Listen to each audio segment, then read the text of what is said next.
La 14e station, Jésus est mis au tombeau. Joseph d'Arimathie prit le corps, l'enveloppa dans un linge pur et le déposa dans un tombeau neuf qu'il avait taillé dans le roc. Puis il roula une grande pierre à l'entrée du tombeau et s'en alla.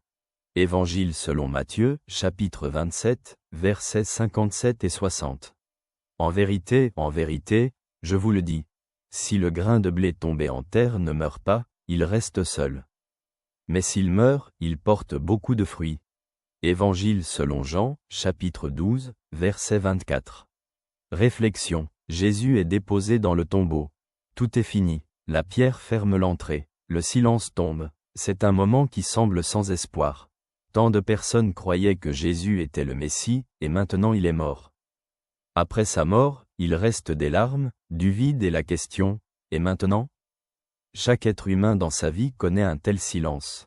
Il y a des moments où tout semble perdu, où il semble n'y avoir aucun espoir, où demain ne promet rien de mieux.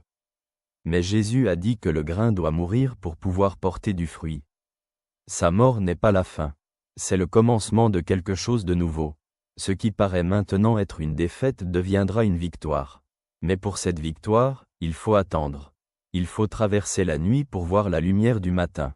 Parfois, dans la vie, il y a des moments où l'on ne voit rien, où Dieu semble silencieux, où tout ce qui était important disparaît. Mais le silence du tombeau n'est pas le dernier mot. Le dernier mot sera la résurrection. Jésus est déposé dans le tombeau, mais ce n'est pas la fin. C'est seulement le chemin vers une nouvelle vie, vers la victoire sur la mort, vers la lumière qui viendra après 3 jours. Il vaut la peine de se rappeler cette station dans les moments où tout semble insensé. Parfois, il faut traverser l'obscurité pour voir la lumière. Parfois, il faut faire confiance que Dieu agit même quand tout semble fini. Car le tombeau qui est maintenant fermé sera bientôt vide. Je te salue chaleureusement, ton ami. Avec Dieu.